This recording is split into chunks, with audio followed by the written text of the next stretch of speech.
Fábio. Já agradecer aos nossos convidados, foi um prazer tê-los aqui e esperamos que voltem quando forem solicitados. A ideia é lançar um ciclo de conferências ou de seminários sem mapa dedicados à questão da seca e da gestão de recursos hídricos.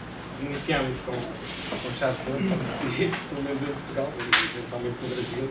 Iniciámos muito bem e esperamos dar continuidade a este. Foram excelentes as duas exposições. Faria só um pequeno resumo para se refletir um pouco sobre isto. Falou-se, sobretudo o professor que falou na seca perfeita, eu há dias falava na questão, na necessidade de nós, porventura, ou nós, também já sou um pouco potiguado de 9 meses aqui, assim um pouquinho, para além da tecnologia e das medidas que eu chamo assistencialistas ou de socorro, perante o atual cenário, provavelmente vamos necessitar de medidas assistencialistas para socorrer as assistencialistas. O cenário, de facto, atualmente, acrescentaria a questão climática, da qual não falou, e outras, até a própria poluição no futuro do São Francisco e outras questões que têm a ver com a evasão. Há um conjunto de questões que, de facto, que eu acho que são muito preocupantes e devem, não só na perspectiva da tecnologia, porque ela está sempre presente em tudo o que falamos, desde o carro-pipa até à adutora, até à barragem, até ao açude, a seca parece que se reduz à tecnologia. De facto, não há retirantes, talvez isso dê menos dramatismo à questão da seca e talvez afaste as pessoas dessa preocupação, mas essa preocupação deve estar presente.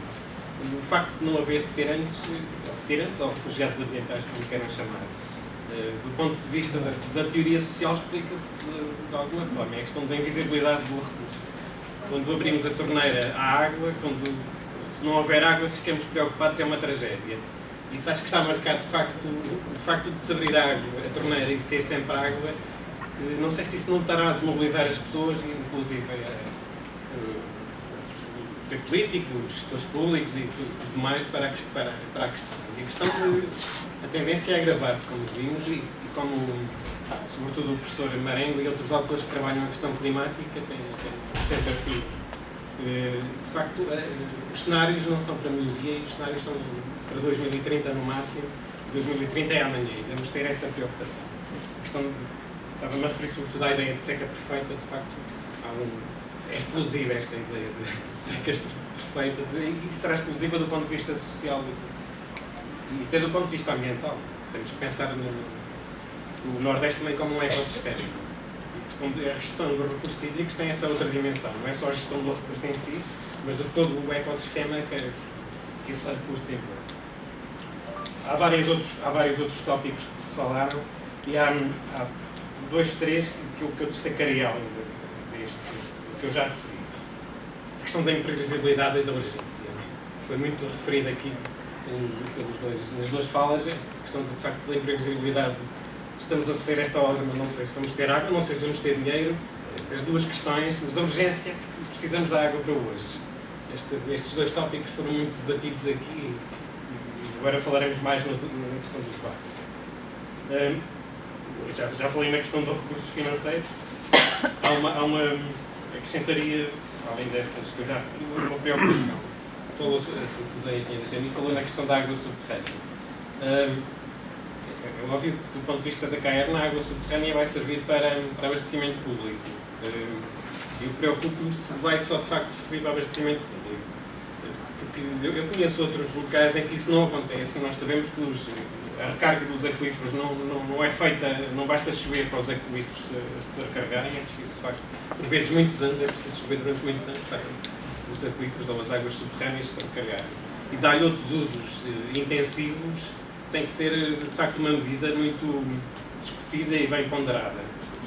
Essa é uma das várias questões. Uma questão transversal que ambos falaram, que é a questão da governança, que eu chamaria governança, ou governança, como querem chamar, da seca e governança da água.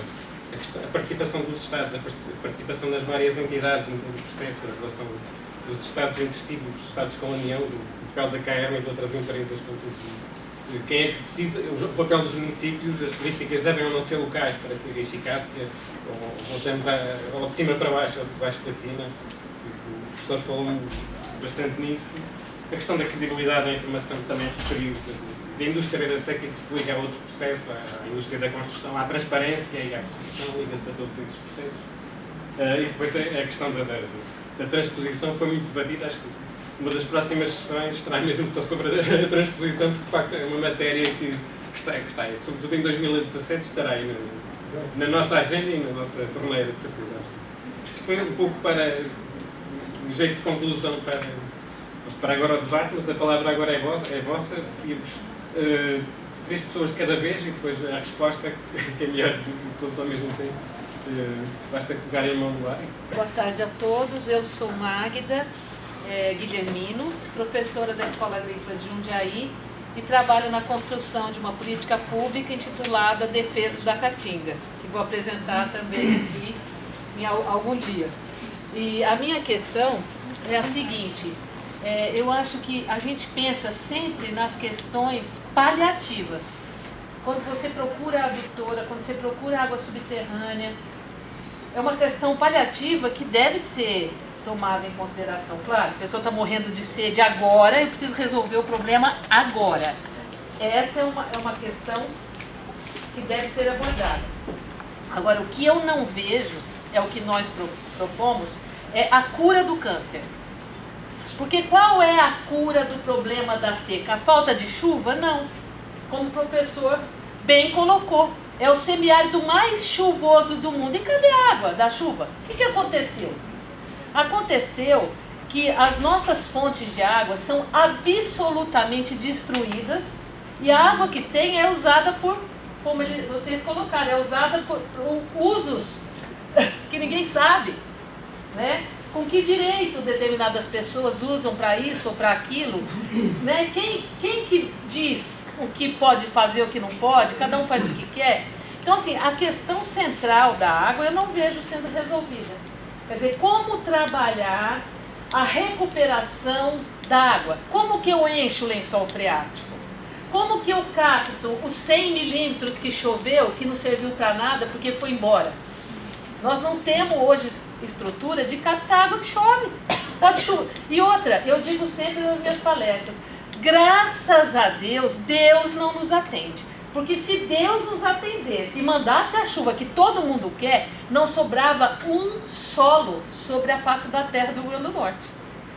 Vocês sabem que a chuva em terreno desmatado leva a última camada, porque nós temos hoje uma camada finíssima, quando tem de algum solo, que está indo o quê? Assorear os rios. Então, graças ao bom Deus, chove pouco.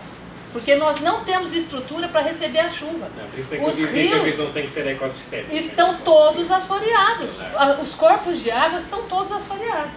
Então, assim, o que eu quero colocar aqui é que vocês pensem da forma paliativa. Estou morrendo de sede e tenho que te dar um copo d'água aqui agora. Bebe para você não morrer.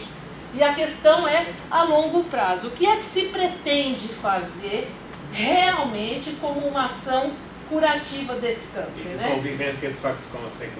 Isso, e para encerrar a minha colocação aqui, eu peço que todos vocês acessem a página do Facebook Defesa da Caatinga e vejam as postagens que nós estamos propondo como ações curativas para a questão da seca. E como o professor colocou muito bem, professor João, professor José e a engenheira, quem vai pagar por tudo isso? Então ali a gente coloca claramente, todos nós quem? Todos os poderes, toda a sociedade, todos os usuários de recursos, não é mais para falar recursos naturais, né? Mas tudo bem. Os bens naturais, todos nós usuários, proporcional ao nosso uso. Então está lá a proposta e é isso que eu quero deixar aqui. Eu comungo com a opinião do professor da questão do planejamento dinâmico, do diagnóstico honesto. E aí eu vejo assim, a questão do Vale do Açu, né? Que é a região que tem mais água e que quando a lei das águas diz que a questão em caso de seca, a questão da necessidade do abastecimento doméstico, há uma irrigação muito intensa e de uma forma técnica de irrigação inadequadas para a nossa realidade, que é a aspersão, né? Em vez de ser microgotejamento, Então, e isso associado a agrotóxico nessa região, daí a necessidade desse diagnóstico honesto. Aí eu me preocupo também com a questão do piranha-açu, que como foi colocado, né, que a transposição vai beneficiar, e o Rio Piranhas-Açu tem o Jardim de Piranhas, é um município onde qualquer hora do dia você vê o teatro o tempo todo funcionando, produzindo rede e colocando alvejantes, tinturas, microindústrias que poluem também. Né? Então, essa é a preocupação que eu tenho, que eu comungo, que a gente perceba também essa questão da irrigação, né? Que 70% se diz que vai para a irrigação, onde 60% é desperdiçado por técnicas de irrigação inadequadas e também pelo horário, né? Inadequado. E o que, né? E o que irrigar? Irrigar banana no semiárido? Melão no semiárido, quer dizer, isso mesmo. E aí é o que a gente chama assim, de estar importando água, porque se a gente utiliza muita água para a produção de melão, aqui depois está indo para outros países e está importando água aqui. Sem cobrar. É isso, importante. Meu nome é Auricélio Costa, eu sou da Associação dos Engenheiros Agrônomos e também participo do Comitê da Bacia Hidrográfica do Rio Pitimbu aqui em Natal. E a minha pergunta aí, acho que para esse questionamento, é com relação à proteção de mananciais, seja elas matas ciliares, a questão dos poços tubulares e por aí vai. E aí eu fico me questionando porque os grandes reservatórios para serem geridos, conforme o professor Noabra tão bem colocou aqui, no Rio Grande do Norte são poucos, São Armando Ribeiro, Santa Cruz, o Mari, Lagoa do Bonfim, né? O nosso Rio Pitimbu aqui, que eu tive a oportunidade há 15 dias atrás, visitar as nascentes e percorrer todo o rio com a equipe do comitê. E assim, o desastre, dada a importância que as águas do Pitimbu ainda têm para a diluição aqui da árvore de Natal, dos poços, com relação ao nitrato. Então fica assim a questão, quem é que se responsabiliza pela proteção dos mananciais? Quem é que faz isso? Tá certo? Eu sei que tem vários órgãos, assim, efetivamente, que podem ter atribuição. Mas na prática, quando você vai ali na beira do rio Pitimbu, e aí vem o Denox fazer uma estrada e deixa toda a metralha, deixa o rio assoreado. E aí eu coloco, pessoal, se é um cidadão que joga um caminhão de lixo no rio, eu compreendo mais do que um órgão deixar a situação como está lá. Várias obras, do DENIT, naquela da questão lá do rio Pitimbu ali. Então são vários casos em que a gente não vê a questão da responsabilidade de quem realmente faz isso, quer dizer, proteção dos mananciais, quem se preocupa. Como também colocou aqui Geni, a CAERN abastece o município, tem a concessão. Quando acaba a água do manancial, aí a CAERN não, agora a responsabilidade é de quem? Aí o cidadão pergunta, não, mas não era a CAERN? Não é mais. Quer dizer, aí fica esse questionamento, a gente tem que amarrar essa cadeia de responsabilidade. Quem protege o manancial?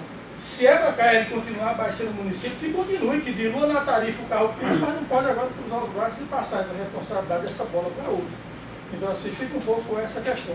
Proteção de mananciais está previsto nesses vários planos, nessas questões todas aí.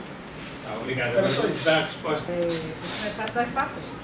A questão da proteção, né, eu acho assim, tem coisas que é de responsabilidade direta do município. A questão do uso e ocupação do solo é uma coisa que é direto do município.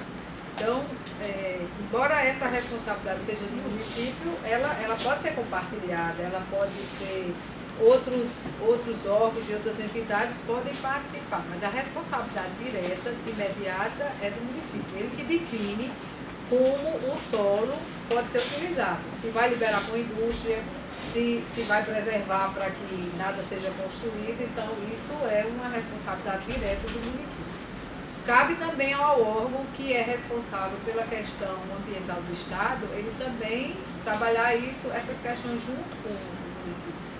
Tem áreas que, se as áreas, elas territorialmente, elas saem de dentro de um único município, ela passa a ser uma responsabilidade do Estado, porque ela envolve mais de um município.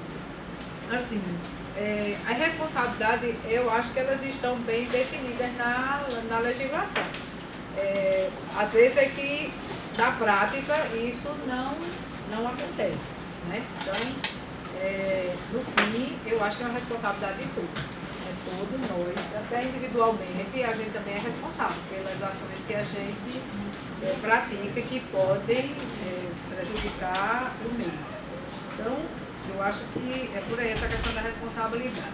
Na questão que Roberta colocou, também é uma, assim, a lei das águas, ela define bem os usos, e que na hora da crise, esse uso ele é restrito ao abastecimento. Mas assim, durante o período que não tem crise, a gente sabe que os projetos de irrigação, eles não primam pela questão da adequação, né, do equipamento que eles usam. Então, a irrigação ela leva 70% da água. Aí na hora da crise, ele realmente é o primeiro que é cortado, porque é quem leva mais a água mesmo. Mas deveria existir, né, assim, a questão da educação, da orientação. Existem os órgãos que podem fazer isso. Acho que isso tem que acontecer.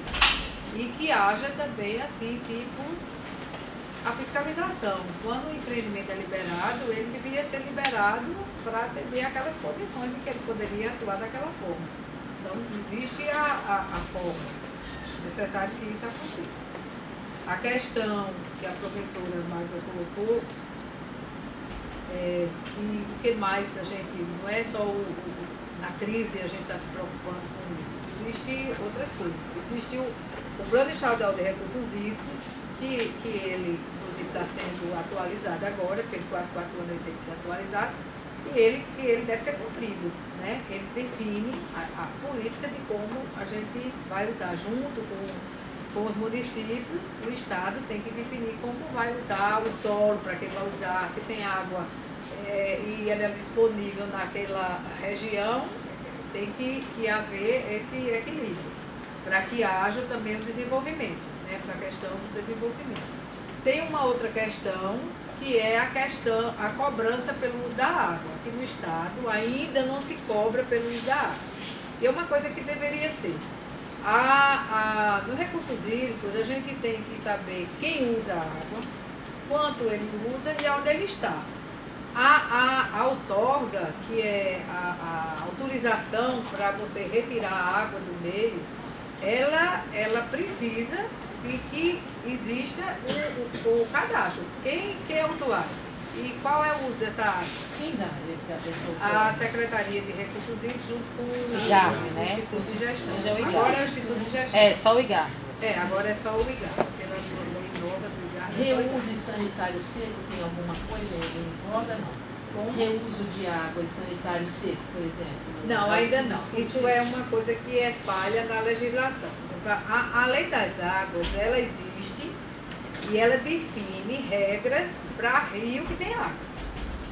Para os rios por exemplo, semiárido, que são intermitentes, ela tem hora que ela não se aplica. Se você não tem água no rio, como é que você precisa de água para fazer diluição? Se você faz o tratamento de esgoto e o efluente tratado, ele vai ser lançado no solo ou no corpo, ele tem que ter uma condição de autodepuração disso. Então, a lei, ela é falha nisso aí, né? E assim, há tempos que ela existe desde 97.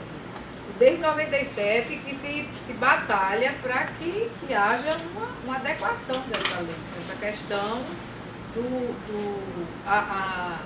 a gente também tem que ter não só a outorga para retirar a água, mas tem também para o lançamento. E isso não está funcionando. Existe a lei, mas tem regra que não se aplica. A pessoa não sabe como vai dar uma outorga de um rio que está seco, de um lançamento do efluente. É complicado. E precisa que isso seja discutido, equacionado, definido como é que vai ser essa regra. Bom, eu acho que é mais ou menos isso aí. Se faltou alguma coisa, eu podia complementar um pouquinho. Pode, porque Isa a coordenadora de gestão da Secretaria de Recursos Hídricos. Ela tem domínio disso aí mais do que... Não, eu só queria complementar algumas informações que você deu. Pronto, essa, como você falou, que a gente colocar isso, o momento, né? O que acontece?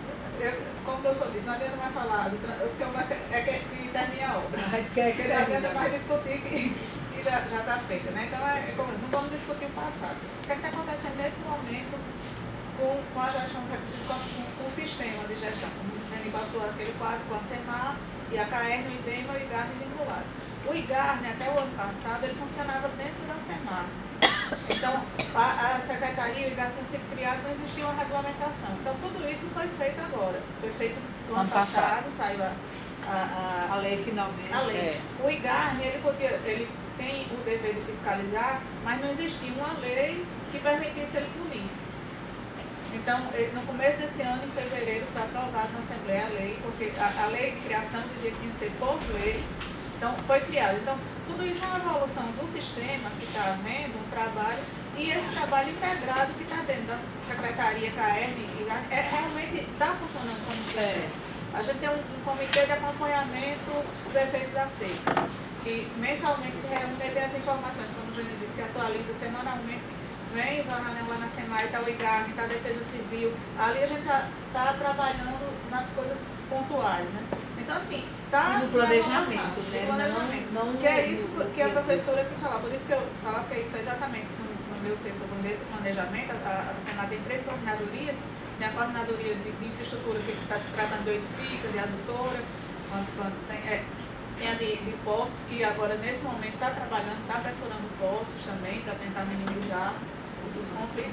E tem a gestão que trabalharia exatamente as políticas, né? Então, a gente tem um plano que está em revisão, está iniciando a revisão. Então, são uma série de coisas que tem. E você falou do efluente, está previsto, a gente está trabalhando a pauta da próxima reunião do Conselho, e um dos itens de pauta provavelmente vai ser a discussão sobre a construção de outorga de efluentes em Rio na Fenda. Por quê? Porque não existe, só existe para... Tudo é feito para os rios, a política foi feita para o rio que tem água, e o nosso rio não tem água. É isso aí. Então é isso. E a outra coisa que eu queria só frisar, por ser um ambiente estudante, né, de conhecer um pouquinho da política, acabou ninguém se prendendo, é que quando a gente falou das discussões que houveram, os conflitos, a instância, mas nos primeiros slides do professor que falava da política, a água é um recurso do capital econômico. Aí nós tínhamos lá no último que deve ser a gestão participativa. Então, a primeira questão da resolução de conflitos são os comitês de bacia, né? Então, todas essas discussões, a questão que você falou, por que está soltando água lá da Arma do Ribeiro, 5 metros, porque não é menos, porque tudo isso é acordado com a sociedade. A ANA faz uma simulação, mostra para a sociedade e se decide. A gente teve em Umari, o Umari não tem abastecimento público, mas tem piscicultura, teve aquela mortandade de peixe, que várias pessoas viram por quê? Porque diminuiu a água, diminuiu o oxigênio, os peixes morreram. Aí você tem os piscicultores lá e tem mas você tem os agricultores. Então, se foi lá, fez acordo, mobilizou-se a sociedade, se trabalhou, levou para uma reunião para discutir, para diminuir a defluência do açude. Depois disso, eles fizeram abaixo-assinado dos agricultores, pediram uma outra reunião para voltar para os níveis, mas com a condição de ficar só até dezembro fechasse tudo. Então, tudo isso é feito, tem a parte técnica de simulações que o Graham faz, do acompanhamento, levando em consideração tudo, de irrigação, de evaporação, o que chega, de tudo, mas leva e se discute com a sociedade. Então, também não é uma posição só dos órgãos, não é só da ANA, não é só do IGARN. São todos esses conflitos. Quer dizer, quando a gente vai para a reunião do comitê que são na Paraíba, quando o professor falou que não tinha guerra, ali é uma guerra, né? É uma guerra. Vocês não têm ideia dos conflitos daquela população.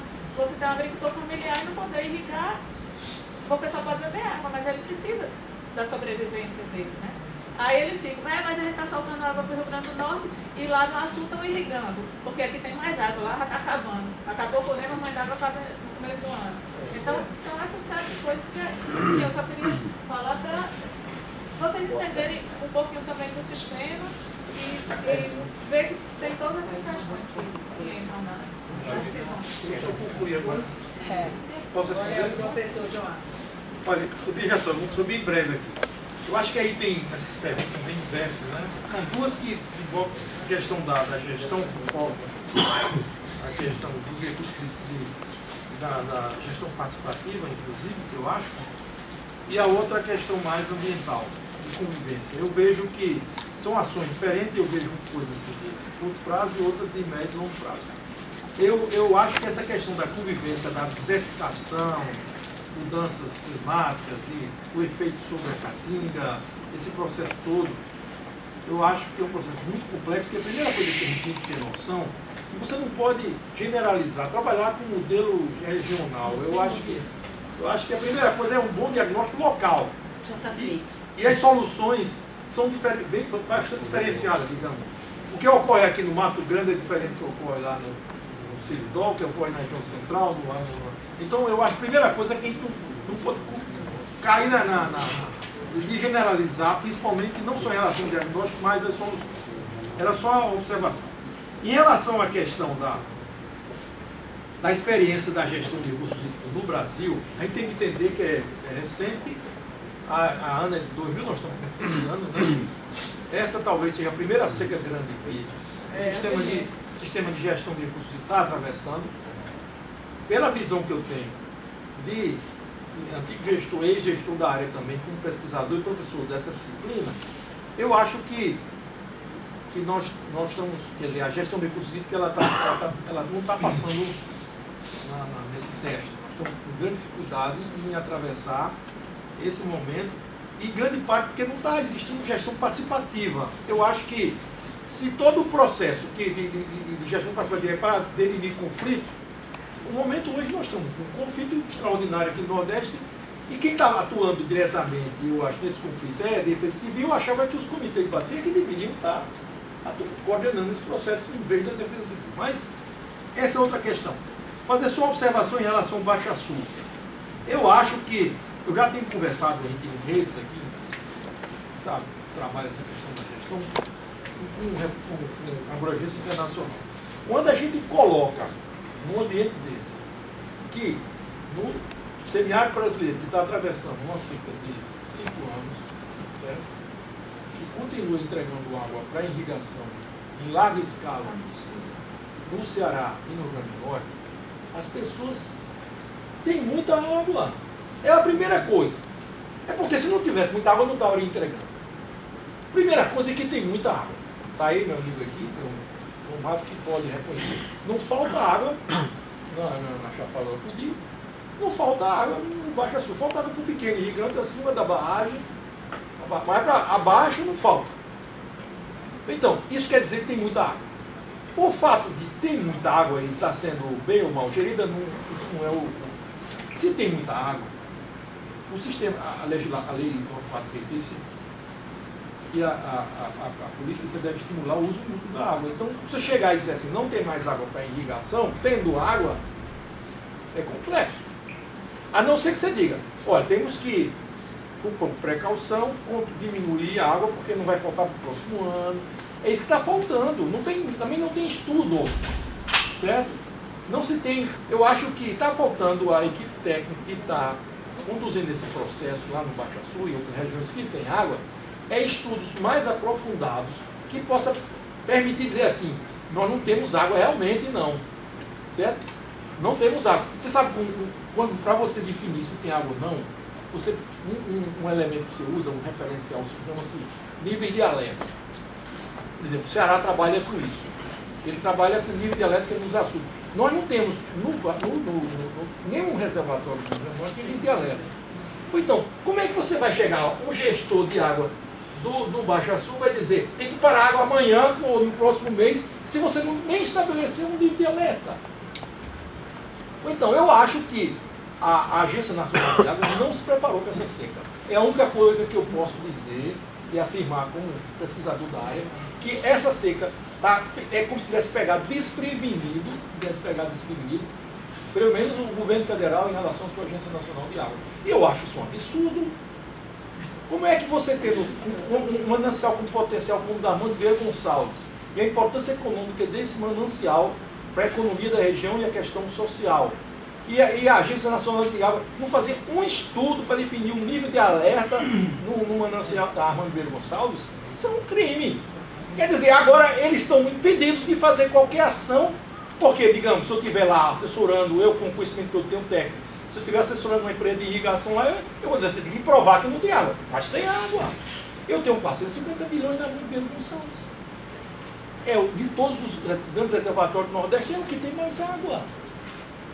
Então, como é que eu posso impedir, apesar de eu ter um gigante lá com outorga que assegura água até um evento de 20 anos de período de retorno acontecer, hoje está com o evento de 100 anos, mas o cara vai dizer, olha, tudo bem, já atingiu, mas eu, pela lei lá, disse que tendo água eu tenho que dar uso mútuo, entendeu? Você, para poder estabelecer qualquer controle, você teria que ter um estudo que subsidiasse a gente. Ela não tem esse estudo. Ela não tem. Certo? Nem o Estado nunca contratou. Então, é a seca perfeita. Nós estamos atravessando a seca perfeita. Porque é como se todo mundo tivesse despreparado. Isso é um absurdo. O que eu defendi aqui é que isso tudo é de propósito.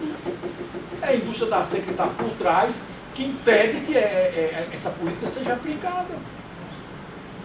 Quer dizer, tudo da mesma forma que se impede que Pau dos Ferros receba água da Barra de Santa Cruz, porque não pode atrapalhar o projeto da transposição do Rio São Francisco lá para a região, que impede Caicó de se antecipar e fazer uma agricultura lá a um custo relativamente barato, porque não pode atrapalhar o projeto da transposição do São Francisco. É a indústria da seca, que vem atuando aqui. É uma denúncia que, aqui, José, temos um colega meu aqui, nós fizemos essa denúncia em 2000, aqui na universidade. Temos um documento que a gente preparou e fizemos essa denúncia. Essa denúncia nunca foi levada em consideração. Mas hoje está atuando. Nós estamos com a indústria da seca atuando no Rio Grande do Norte, que está impedindo que uma parte expressiva da população do Rio Grande do Norte tenha acesso à água. Por quê? Porque o governo federal não deixa que isso aconteça. Por quê? Porque existe uma dependência do nosso Estado com as políticas do governo federal. Por que a gente não assume? Se a gente tem capacidade financeira de financiar uma adutora para Caicó, por que tem que esperar pelo governo federal fazer essa adutora? Se a gente tem capacidade de financiar uma adutora para a cidade de Pau dos Ferros, por que não financia, não consegue financiamento? Por que não busca apoio da população através de autofinanciamento? Por que não aumenta o preço da tarifa para financiar? Por que tem que esperar pelo governo federal? Ou então, é a indústria da seca. E aí, na hora que o Rio Grande do Norte chega há 10 anos atrás, ou 15 anos atrás, ele embarcou nesse cavalo batizado da transposição do São Francisco, nós estamos pagando essa consequência hoje. Entendeu? É isso que eu acho. Vai pagar muito mais caro. Agora, a questão é o seguinte, nós temos instrumentos para a gente enfrentar a 9433, por exemplo, temos os planos de bacia, nós temos o comitê de bacia, tem a famosa gestão participativa. Por exemplo, eu tive uma experiência bastante importante na questão de Coar Novos. Coar Novos, hoje está resolvido o problema de Coar Novos, porque tem um projeto, uma adutora que foi feita pelo Denox, que eu fiz um projeto, doei de graça o Denox, e essa adutora está funcionando e vai estar atendendo a demanda de Coar Novos agora. Por que aconteceu? Porque um ano antes da crise estar lá em Coar Novos, a população de Coar Novos se mobilizou, foi à rua, criou um movimento SOS Adutora, eu estava presente lá, e o governo do Estado, na hora que essa reivindicação chegou ao governo do Estado, a governadora Gonçalves, ela disse, depois da segunda reunião, olha, vocês estão muito ansiosos, a solução de Coar Novos está vindo aí, vai ser a barragem de Oiticica, que é a solução definitiva. Quer dizer, até, imagine se a população do Coar Novos estivesse esperando pela barragem de Oiticica. O que nós fizemos? Procuramos o Denox, nos oferecemos de fazer o projeto do Denox, que o Denox tinha atribuição também de enfrentar essa questão, e atropelou o governo do Estado. No final, o governo do Estado teve que aceitar que o projeto que o Denox fez fosse incorporado e encampado pela CAERN. Mas por quê? Porque o Arnolds assumiu uma postura de gestão participativa. Por que Caicó não faz isso? Por que a cidade de Caicó está paralisada, esperando que o governo federal forneça recurso através da defesa civil, que é um absurdo? Quer dizer, o Rio Grande do Norte está disputando um pouco recurso que a defesa civil tem para fazer uma adutora que a população de Caicó pode pagar? Por que a CAERN tem que pegar dinheiro da defesa civil, um dinheiro que vem para carro-pipa, para outras porcarias de ações, para um pouco dinheiro que tem, você disputar uma coisa que você tem, o seu setor tem capacidade de Vamos alcançar. pegar mais 3 questões, mas acho que ficou uma tónica Tá importante. certo, tá O bom. papel das universidades e da sociedade civil neste processo é importante. Não há políticas de baixo para cima com a sociedade civil adormecida, sem as universidades também. Essa é a minha perspectiva que eu defendo. Você acha que a culpa é da população? Não é a sociedade civil, não. participar, né? É a mobilização das pessoas e participação nas políticas em todos os processos. É a governança. E a Não é? compreensão do processo curativo e paliativo. Sim. Porque tudo isso que a gente está falando aqui é paliativo. Sim. Curativo nós não tocamos ainda em nenhum ponto. Curativo. Não, e falta uma visão global do problema que, de facto, é falado aqui. Essa é mais. Deles, de respeito ao esvaziamento do campo. Não existe esse esvaziamento do campo. A população rural estabilizou. Está em 740 mil habitantes. Tanto, né? É muita gente. E essa população, ela se aglomerou nos distritos, nas comunidades, etc., onde tem um problema muito sério de abastecimento. Então é um ponto que, não é uma pergunta, mas acho que a gente deveria levar em consideração. Segundo ponto, a exportação de água. A grande exportação de água do Rio Grande do Norte é para o céu. Ou seja, se você olhar a evaporação e a evapotranspiração, dependendo do método que você utilizar, vai de 1.000 até 2.500 milímetros. Chove 700. Então chove para cima. Então, existe um espaço para pesquisa na universidade muito importante, que é evitar a evaporação dos mananciais, dos açudes, principalmente das grandes barragens, porque elas ficam ali para cima o tempo todo, né? Além disso, a barragem não chove só para cima, chove para baixo também, porque tanto chove para cima pela evaporação, quanto chove pela pelos 15 metros cúbicos por segundo, 10, 5, dependendo do tempo que fica soltando o tempo todo. Quando chega a seca, a turma diz, faltou água, claro, faltou água, né? Choveu para cima, choveu para baixo, faltou água.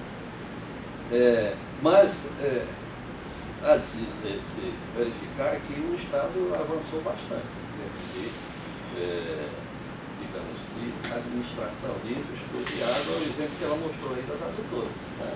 Das adutoras. Porém, há uma coisa importante que você levanta, que é o seguinte, é o interesse político realmente de resolver esse problema.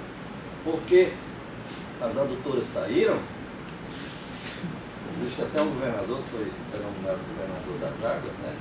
Que não tem nada a ver, as adutoras saíram porque o Banco Mundial chegou com o dinheiro e disse, está aqui dinheiro para você fazer as adutoras. Né? Por que não tem nada? Fizeram muitas, né? Fizeram muitas, uma rede de adutora muito grande. Ele chegou com o dinheiro e veio, não foi uma decisão política. Terceiro ponto, a tarifa da água. Aí eu não sei até que ponto eu estou certo, mas eu verifiquei algumas teses que tratam do custo do metro cúbico da água. Eu encontrei entre R$1, R$1,20, 90 centavos por metro cúbico. Eu peguei a conta da água da KR e encontrei R$4 o metro cúbico. É o melhor negócio do mundo. Você comprar, se esse número for verdadeiro, né? Aí, água com o custo de 1, e você vê que a KR vende para nós a R$3,5, R$4. Por que isso acontece? Bom, porque tem subsídio cruzado, né? Porque tem muita gente que não paga água, etc.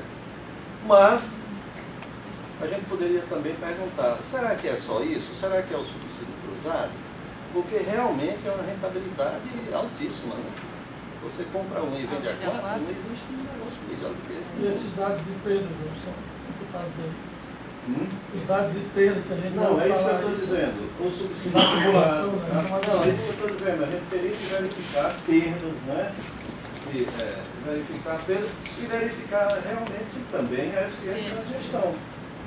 Por que eu estou dizendo isso? Porque quando eu vejo João lá dizendo imediatamente cobra mais R$12 da população, ele está partindo do pressuposto que a eficiência da KR é altíssima, porque não tem mais como aumentar a eficiência, logo você tem que onerar mais a população de Caicó, que já está numa situação difícil. Estão pagando R$120 pelo carro-pipa lá de água de poço poluída. Logo, Então o prejuízo é esse. a da carne também é poluída. Logo, e o melhor é que ela diz, eu estou lhe vendendo água a R$4 com nitratos de coliformes fecais. Mas no caso, não, então isso justifica, se ele está comprando um metro cúbico por R$100 lá em Caicó, você aumentar a conta da água, ou justificaria verificar a eficiência da companhia? É só essa? Não existe essa saída? O quarto ponto diz respeito a, você diz, quer dizer, a gente, então você diz, isso é um problema político, tem uma questão muito complexa aí por trás, a indústria está seca, está por trás disso, e a gente teria que enfrentar os problemas. Ou seja, é um problema político, não tem como resolver isso, e a gente, eu fiquei com dúvida de quem é a gente? Quem é a gente? Quais são as alianças que você encontra? A gente somos nós aqui nessa sala, somos nós que vamos sair agora. Eu fiquei curioso em saber quem é essa gente que vai resolver esse problema da água. Obrigado. Eu, Jonathan, faço curso de Geografia aqui na Universidade. Primeiro eu tenho uma colocação, porque se tratando do Rio São Francisco é uma temática bastante abrangente, né? E a gente sabe que é uma obra faraônica, mas fica a dúvida, né? Porque do lado oeste do rio tem os principais afluentes, né? Eles vêm do Cerrado, né? E esses principais afluentes, eles ficam basicamente no cinturão do desmatamento.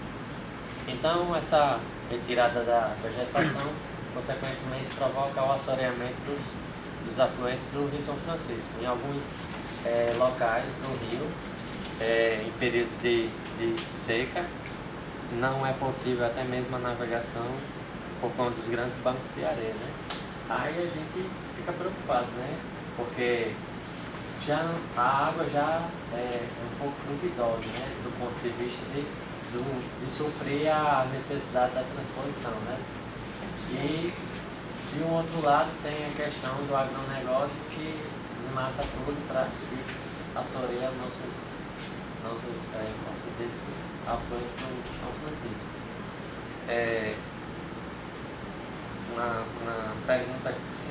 Uma pergunta minha à senhora é que há prospecções hidrogeológicas nos poços do Cristalino, da região Seridó.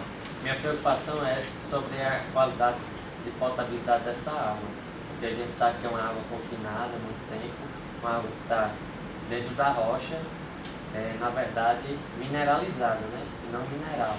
Aí a gente sabe que pode ser que essa água provoque doenças, até mesmo câncer, né?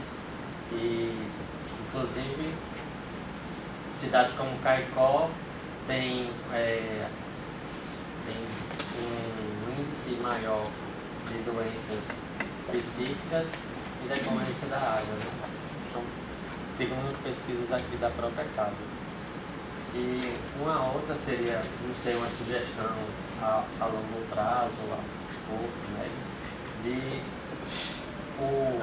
Em Los Angeles, nos Estados Unidos, eles adquiriram uma política de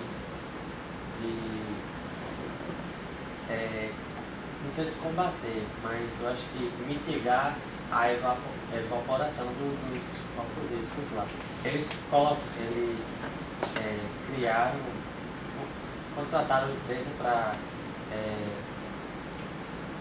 confeccionar bolinhas pretas, e essas bolinhas pretas elas foram jogadas no espelho d'água dos corpos hídricos lá, sabe? E então essas bolinhas chegaram de container lá, muita mesmo, e ficou assim no espelho d'água. Então isso seria talvez uma medida de mitigar a evaporação. Não sei se a CAED já pensou nisso, seria uma possibilidade. E mostra que foi bem significativa essa medida. Obrigado. Eu sou estudante de engenharia ambiental, curso aqui da UFRN, e alguns pontos interessantes a serem tocados. Ele me lembrou da questão do assoreamento. A gente fez uma pesquisa no açude de Cruzeta, para ter um exemplo, e o assoreamento tirou 20% da capacidade do açude. Então isso já é uma perca grande de água. Você tem 20% desperdiçado da capacidade do açude, de 70 e pouco que ele foi construído para cá. Nós temos também, foi falado em tratamento de esgoto, a professora. Existem muitas pesquisas da década de 90 para cá que falam em irrigação com água tratada. O alimento da planta é nitrogênio e fósforo. A água tratada é rica em nitrogênio. A irrigação pode ter uma economia que consta de 70% de gasto de água tratada para irrigação, ou seja, você tem uma água tratada para um uso não nobre, é um desperdício de dinheiro no tratamento de água, e você podendo tratar um esgoto e irrigar a plantação. Cada 15%, vou jogar assim, cada 15% da economia na irrigação, você tem o consumo de abastecimento doméstico, que é 10%. E os 15% da economia na irrigação é 10% da água tratada. Então eu acho que também a gente tem que procurar a parceria. A instituição pública, a CAERN, tem que procurar a universidade tem que procurar a CAERN, porque é uma guerra, como foi falado. E aqui nós temos centenas de trabalhos em relação à irrigação com esgoto tratado. A questão também foi colocada em relação à população urbana e à população rural, que são 700 e poucos mil que ainda vivem no campo, em comunidades. Hoje, as cidades, a população urbana gira em torno de 70% a 80%. E nós temos um desperdício de água urbana pelos sistemas antigos da CAERN em torno de chega a 60% de água. Ou seja, você tem o dobro de tempo que essa população poderia ter a mesma água que está lá. A cada 400 ml que chega na sua torneira, 600 é jogado fora. O que acontece com isso? Aqui em Natal, que a gente tem alguns estudos que a gente fala, quando a gente tem um reservatório de água, que é para tornar o sistema intermitente, e isso não acontece em todos os bairros de Natal, o reservatório de água é para isso, você tem uma elevação de pressão do topo da caixa d'água, do reservatório de água. Quando a água é liberada, ela estoura parte da tubulação, em alguns momentos de abastecimento, de atuação de bomba. Então, existem soluções, existem válvulas de alívio de pressão. Então a gente está vivendo um caos que nós temos a solução. Dependemos da chuva? Sim, mas temos os recursos. A Sabesp hoje trabalha com água tratada, ela tem tubulação própria para água tratada, para uso não nobre. Aguar, canteiro, água tratada. Se ela usar esgoto tratado. Se ela usar água tratada, ela é multada. Abastecimento de caminhão, de viatura de corpo bombeiro, esgoto tratado. Porque nós estamos usando água tratada, água potável tratada para uso não nobre. Nós estamos indo de contramão ao desenvolvimento, ao raciocínio lógico. Nós estamos jogando água tratada de esgoto no rio para tratar para beber. É um caos. Eu acho que tem que haver a comunhão CAERN e universidade. Nós temos centenas de trabalhos em relação a isso. Ok? É o que eu queria colocar. Dois, professor e engenheiro, né? Devido, né, aceitar nosso convite. Primeiro dizer que eu não trabalharia na CAERN, viu? Eu sei, uma senhora fala dos conflitos, que eu estou aprendendo mais sobre conflitos a partir das nossas conversas que eu tenho com o José, né? Ele fala das experiências de Portugal, e a gente fica tentando captar o que nós temos de conflito. Conflito eu diria socioambiental, por que não, né? Que aí é a primeira questão que eu boto mais para a gente pensar e dialogar em conjunto, né? Não se pensa a questão da água como um problema ambiental. Né? Eu acho estranho isso, que o maior ecologista do Brasil, na minha concepção, Celso Furtado, que é economista que estão aqui, né? Ecologista por quê? Porque lá em 1958, que ele foi GTDN, ele já estava pensando em mudar a base de produção do Nordeste, do Rio Grande do Norte, trazendo a produção de grãos, tirando da área árida para o lugar onde tivesse mais água, que era o Maranhão. Era isso? Economistas. É isso? Ou seja, onde tem muita água, vamos produzir grão. Onde não tem muita água, não vamos produzir grãos. Porque muito da questão da falta de água que nós temos no interior, José, eu a gente viajando aí pelo Seridó, né, José, que você está com mais novos, seco, aquela coisa, chega a garganta da gente dói, né? Mas é o quê? Se quer água para quê? Para produzir. A água como recurso de desenvolvimento econômico. Então, na minha concepção, eu trabalho com socioeconomia, não pode ser, porque nós estamos numa área árida.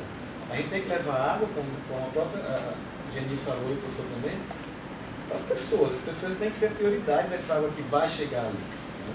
Na coisa, né? na ponta, no final. Né? Não tem que ser para produzir, por exemplo, produção bovina no seridó. Tá, tem toda uma questão cultural, seridó, gado, não sei o quê, mas, gente, não dá para produzir gado em grande escala no seridó. Não dá para mesmo bode que come até pedra, né? Não é do São João. Não dá para ficar produzindo muito bode em escala industrial. Bode em escala industrial até é contraditório, mas é isso mesmo. Numa região onde você não tem água para fazer o manejo com esse bicho. Como é que a gente vai fazer? É pensar para que a gente quer o recurso da água. Né? Aí, para terminar minha fala, assim, o professor João Abner, né, há 17 anos eu fiz a mesma pergunta, algo bem parecido com o senhor. O professor disse assim, a gente não sabe fazer conta. E eu sou economista, né? Meus mestres estão aqui, né? Eu sou economista e lá a gente tem que fazer conta, né, professor? E eu fico pensando, aquele cálculo que o senhor falou, se eu entendi bem, 80 milhões de metros cúbicos que vai chegar da 60. 60. E esse ano, que é um ano de seca braba... Chegou 80 em um mês, que a transposição vai trazer em um ano. Aí, é uma fraude. Aí eu...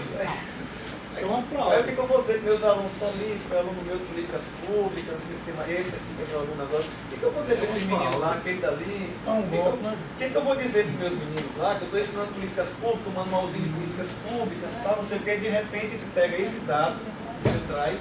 É uma denúncia.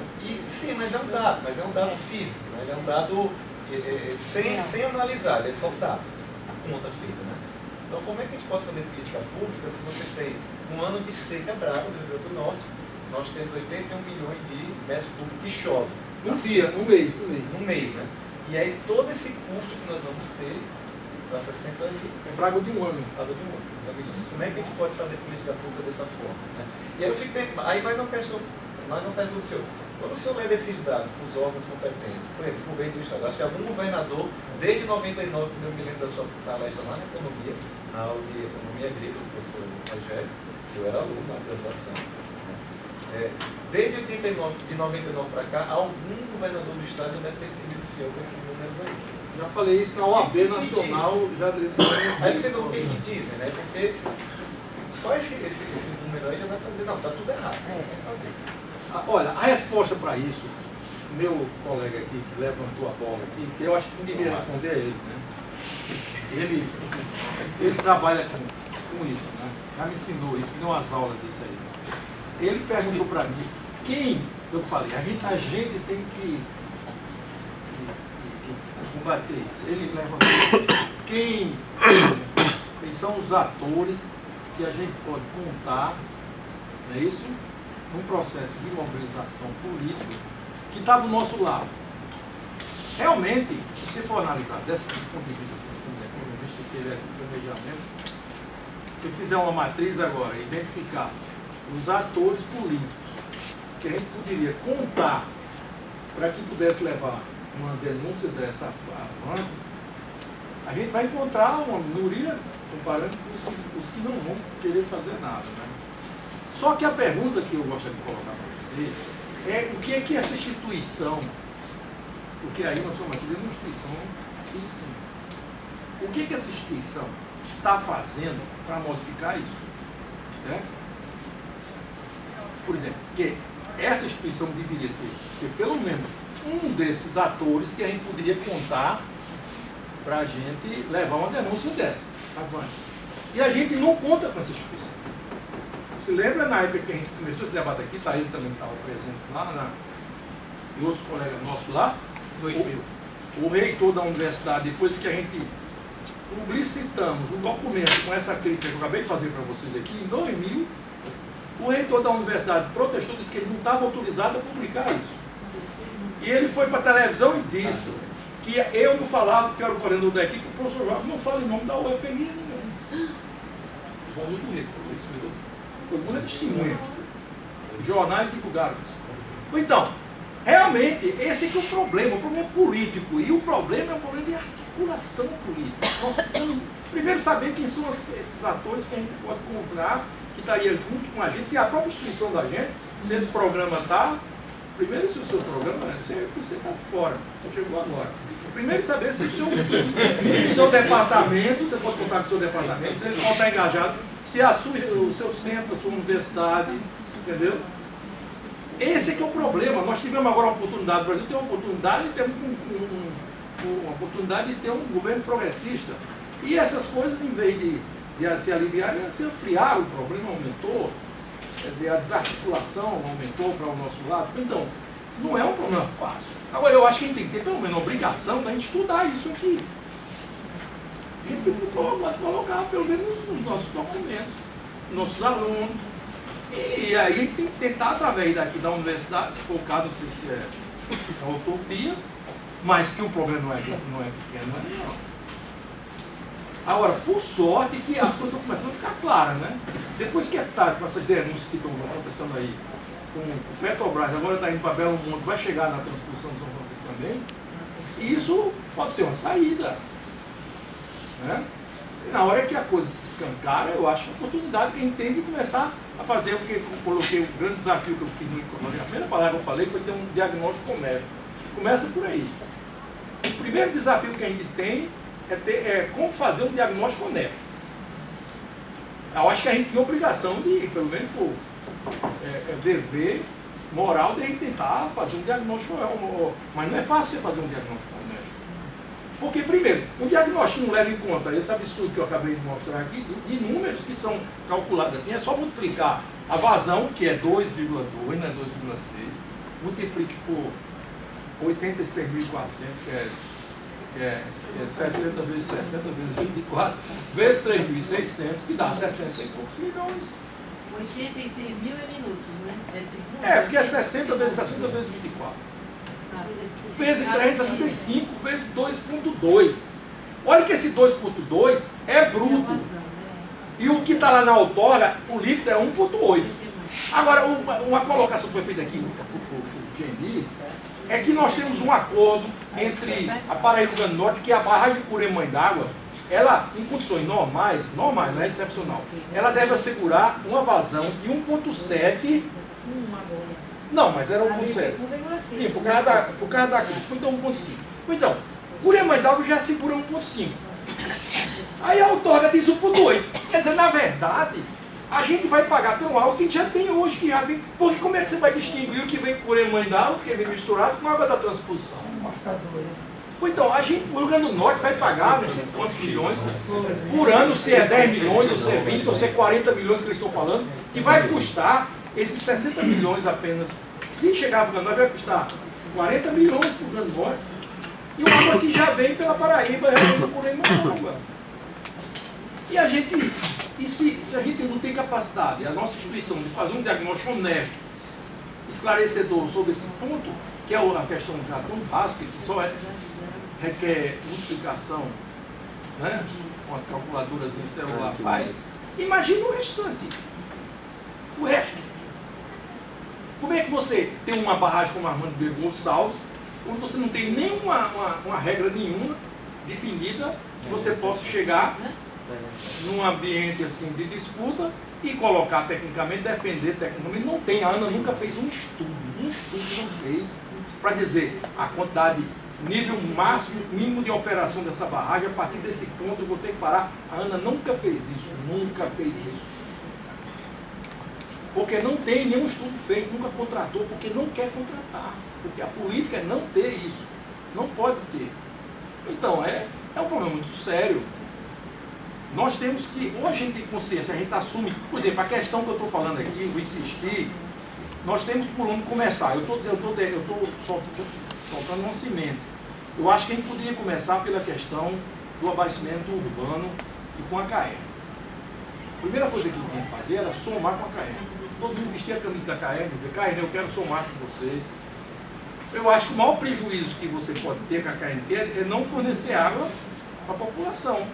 Por exemplo, você sabe quanto o faturamento da CAER de Caicó é R$1 milhão por mês. Você imagina de repente a CAER não tem mais R$1 milhão no faturamento. Se você fizer um projeto, eu fiz esse projeto, de uma adutora permanente para abastecer a KN a partir da Armando Beiro Gonçalves, de 60 e poucos quilômetros. Se você fizer esse projeto, que é muito favorável, porque não sobe serra, tudo dentro, planozinho, pertinho, 60 quilômetros perto, você talvez gaste, só com a tubulação, você paga R$20 milhões, você compra a tubulação. Se você pegar esses 20 milhões, dá 20 meses de faturamento do sistema KN. Isso não é viável?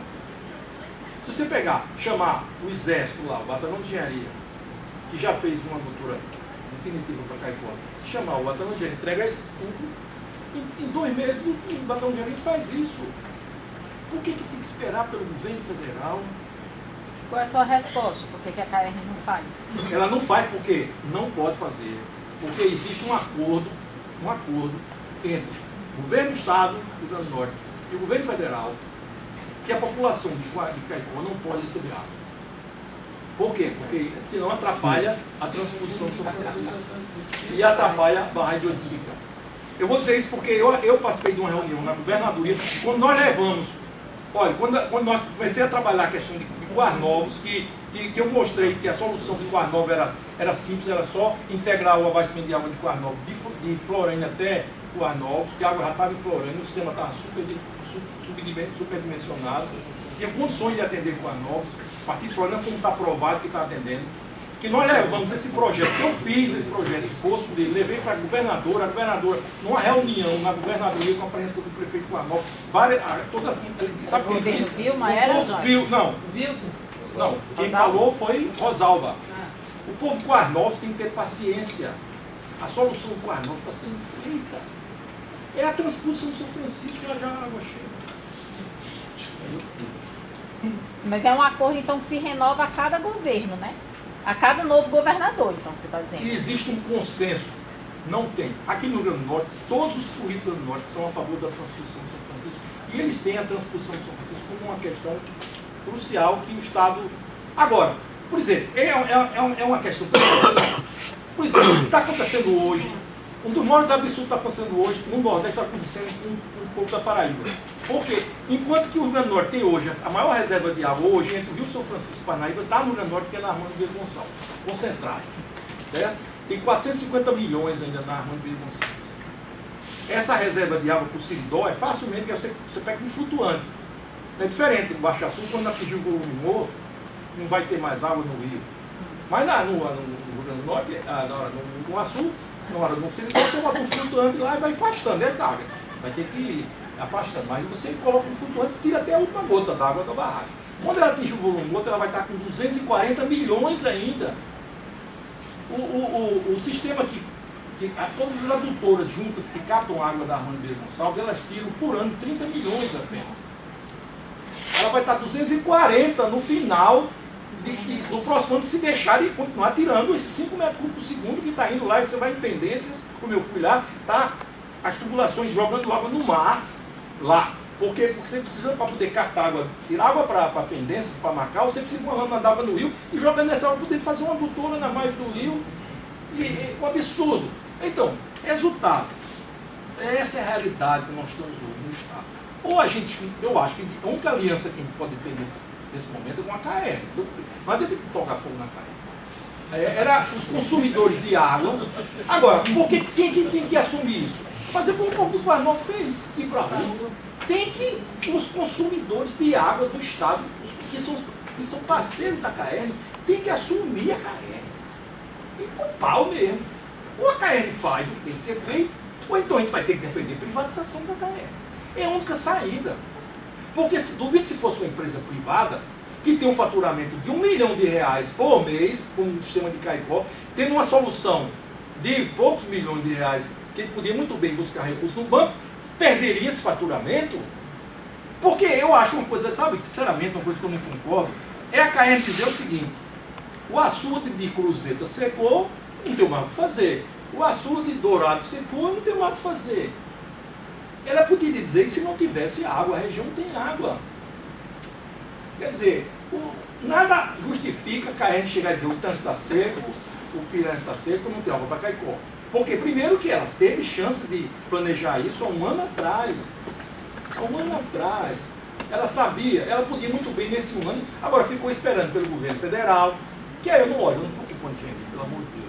Coitada de Eu gostaria, sinceramente, eu gostaria de jeito nenhum de estar no lugar dela, entendeu? Nem no lugar de nenhum colega meu lá da Ficar CAERN. tranquilo, professor. Porque esse problema que eu estou falando não é um problema de hoje, não. Isso é uma Mas eu vou prática. dizer, né? Vem se renovando a cada governo. Isso é uma prática. Isso é assim. Não é só isso. É grave. Não é só isso, não. Eu sabe, Não é só isso. o problema não é de hoje, esse problema vem de muito tempo. Porque a palavra-chave chama-se dependência. O que a gente tem que fazer é, como eu falei, eu estava dizendo que o problema da indústria da seca é muito grande, a gente não pode, eu aprendi que a gente não pode enfrentar diretamente. A gente tinha que ir comendo pelas beiradas. Certo? A gente tinha que, olha, de repente, se a gente consegue resolver o problema do abastecimento urbano do menor, como o Garibaldi começou, e tivesse concluído as adulturas, acabou o problema. Cadê a seca? Acabou a seca no menor, de repente ninguém não seca. E se fizesse um sistema de abastecimento rural, que é factível, eu já estive defendendo isso lá na Câmara dos Deputados, uma audiência pública, um sistema de abastecimento de água para todos, seguindo o mesmo caminho da energia. Você vai seguindo com a energia, vai com água também, com a adutora. Inclusive com todas as pessoas lá recebendo energia e água. Eu mostrei que era metade do preço para você levar energia para a casa de uma pessoa, era metade do preço que você levaria. E era facto o governo que ele investiu com energia, que deveria ter investido com água. Eu defendi esse projeto. Quando foi no final da minha entrevista, uma repórter veio e perguntou que João perguntou para mim. Isso, a questão da energia, quando você colocou energia lá, você teve lá toda a linha branca que o cara comprou. Teve geladeira, teve fogão, geladeira, teve, sei lá, o cara teve que comprar televisão, né? TV a cabo, tudo isso. E você, professor, o que é que você vai oferecer para o capital como benefício para você colocar água lá na casa do camponês, né? Entendi o que você com capital. Explica melhor. Vamos usar a palavra. Deixa eu só perguntar, você é a favor da privatização da CAERN, então? Não, veja só, eu acho que, primeiro que eu não sei como é que vai privatizar a CAERN, porque eu não sei se tem muita coisa para privatizar, entendeu? Porque a CAERN em si, de quem é a CAERN? Por exemplo, a infraestrutura a CAERN não tem. A única coisa que o Estado tem para vender são as adutoras. As adutoras do Estado. Mas toda a infraestrutura são das prefeituras, praticamente. Então, o governo do Estado, para mim, a pessoa menos interessada em privatizar a CAERN é o governo do Estado, a não ser que ele queira vender as adutoras. Porque quem vai ganhar com a privatização são as prefeituras. E as prefeituras talvez não sabem disso. Certo? Foi isso que fez com que a CAERN não fosse privatizada no governo Garibaldi. Porque, e Vilma era a prefeita, chegou e disse, espera aí, eu quero minha parte, que é a parte maior. Né? Aí Garibaldi atuou. Então, o que eu acho é que, para mim, do jeito que a gente tem hoje, a CAERN, a CAERN é uma empresa, porque a abastecimento de água tem dois tipos de serviço. Tem a indústria e tem a parte de comercialização. A parte de comercialização é o filé, certo? A gente já falou aqui. Quando você gasta 25% para produzir água. E você, quando vende essa água, como todo negócio é assim, o varejo ganha, é onde você tem a maior remuneração, você, 3 dos 4 reais que a CAERN, aqui em Natal é muito menos. Aqui em Natal, que é água baratíssima aqui, a CAERN gasta 50 centavos no metro cúbico, certo? Outro canto é mais caro. Então você tem em média um custo de R$1, mas é assim mesmo, porque o custo da distribuição é muito alto, é muito grande, você paga muito pessoal, enquanto você tem muito, a parte do pessoal quer mais. Então, o que a CAERN devia fazer, na minha opinião, o melhor modelo era fazer parcerias, porque a crise da CAERN hoje é financiamento. Ela precisa investir, não é muito, a gente já viu, os números que ela confirmou, o que eu falei, os 250 que eu falei. 300 e poucos milhões. Mas é pouco, isso é pouco. Você pegar, são 800 mil unidades de negócio da CAERN. Se você pegar esses 300 milhões e dividir por 800 mil unidades, você vê que é pouco dinheiro. Sei lá, você consegue, se você quiser aumentar, se eu pegar, aumentar a tarifa da CAERN ele não é, olha, se você pegar o preço da água do Rio Grande do Norte, não é barato no Nordeste hoje. Se você fizer um realinhamento de tarifa, você pagaria qualquer financiamento para agora, para essa emergência. Então, a KR hoje é uma empresa extremamente viável. Eu fiquei impressionado quando eu comecei a me envolver com essas questões. Porque a ideia que se tinha era que só quem dava lucro era Natal. Pelo contrário, os sistemas do interior são, quase todos eles são... Eu pego uma cidade como Santana do Matos, que tem um faturamento de 120 mil reais, gasta 20 mil reais com mais. Então, todos os sistemas são viáveis. E o do interior, principalmente que a máquina do interior não chuta. Não tem salário de engenheiro, que é salário alto, isso é todo mundo. Então, a KR é um negoção. É um negoção a KR, certo? Então, o que a KR tinha que fazer, na minha opinião? Procurar a parceria. Se ela não quer, eu acho que ela devia buscar autofinanciamento. Aumentando tarifa de qualquer coisa. Eu não precisava fazer parceria, não. Mas se não quer fazer isso, se eu sou pega, por exemplo, onde é que você precisa de investimento? Em produção de água? Eu falei que é distribuição, comércio e produção. Então, a crise de produção é o quê? É captação, é tratamento e transporte. Então, isso aí ela podia fazer. Ela podia pegar uma empresa, digamos, colocar para Caicó, o cara fazia um acordo, calculava quanto é que era a tarifa, podia fazer uma, né? Quanto é que custa, quando ele vai me entregar essa água? Ele recebia água tratada e distribuía. Então, precisaria de um modelo como esse, uma PPI talvez para Caicó, outra para Pau dos Ferros, subsistema Pau dos Ferros e outra para o Baixo do Sul. Se abrir isso aqui, amanhã tem não sei quantos querendo, certo? Agora, por que não faz isso? Não faz, sabe o que fizeram isso ainda? Porque o governo do Estado está com a ilusão que vai privatizar a CAER totalmente, integralmente. E ela não vai conseguir privatizar a CAER integralmente. Não vai. Eles estão querendo vender tudo. Só que, partindo da premissa que eles vão conseguir ganhar alguma coisa com isso. Eu acho que você tem que pensar, não em faturar, em conseguir ativo financeiro, você tem que melhorar o serviço. O que eu tenho que fazer para melhorar o serviço da CAER?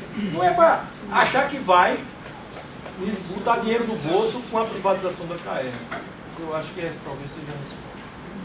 Não sei se dar a palavra. Acho que era Jéssica, obrigado.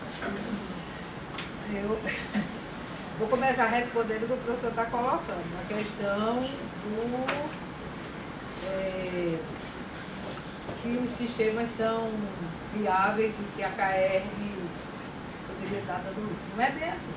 Você tem sistemas... Se tivesse uma tarifa... Não, professor, mas olha, é porque a gente usa uma tarifa única para todo o Estado. Então, o município paga outro. Se a gente for cobrar uma tarifa para atender a cidade de Mossoró, que não é uma cidade pequena, mas que lá a gente tem, os poços têm 1.000 metros de profundidade, as bombas são colocadas a 300 metros de profundidade. Qualquer equipamento que a gente for comprar não é uma bomba de 100 mil reais, não. São 2 milhões, 3 milhões.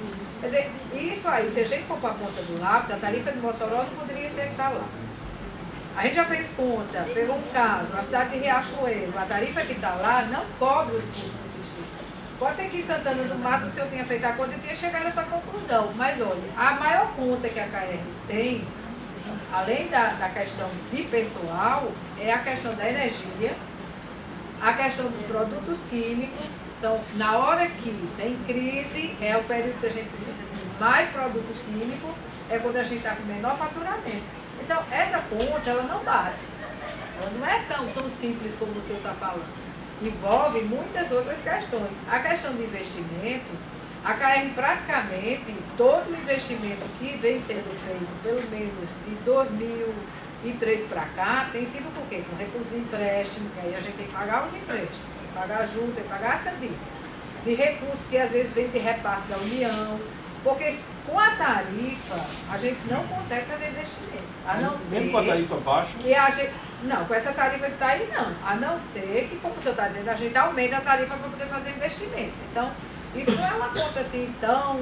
Não é tão simples. Não, eu sei que é dificuldade, só porque eu acho importante falar isso. A gente pode essa dificuldade A problema... gente pode não ter um engenheiro trabalhando lá em Santana do Mato, mas com certeza tem engenheiro trabalhando em Natal que estão prestando serviço para Santana do Mato. Não, eu digo, uma das Então, dificuldades essas que a gente tem coisas é a tem questão que de ser regulação consideradas. por Natal. Natal Não é só hoje, isso não. A gente Natal precisa- regula o preço do estado todo. Esse aqui Ela tá falando ainda, deixa ela terminar de falar. É exatamente isso aí. A gente está preso à questão da negociação da tarifa com Natal. Então, todo o estado tem a mesma tarifa. Na hora que a gente tiver agências de regulação que funcionem nos municípios, a gente vai poder ter de fato tarifa diferenciada. A gente está tentando que a ACEP, que é a Agência de Regulação do Estado, ela regule os outros municípios, para poder a gente ter essa diferenciação. Mas a gente ainda não conseguiu isso. Então, tudo que a CAERN, ela se o senhor obedecer, o que a CAERN tem, a gente não tem. A gente não sabe o que é de propriedade da CAERN, o que é de propriedade do Estado, o que é de propriedade do município. A gente não sabe. A gente está fazendo um trabalho agora para fazer o inventário da CAERN, para a gente saber o que é que realmente a CAERN tem e o que é que ela não tem. Ela paga junto de coisas tipo assim.